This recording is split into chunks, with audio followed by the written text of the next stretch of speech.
Iron बोझेई truck मुहांमुही धक्का दुर्घटन जड़े चालक मृत।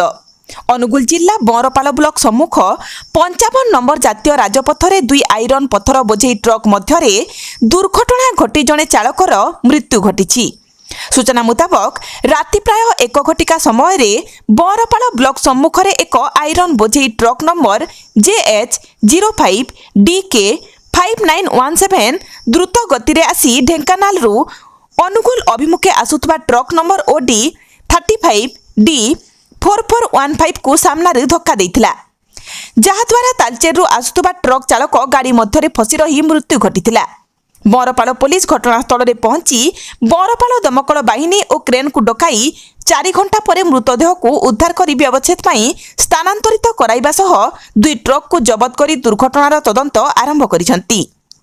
दुर्घटना लगी जातीय राजपथरे सकाळ प्राय 9टा पर्यंत जानवाहन चलाचल बाधाप्राप्त होईछि।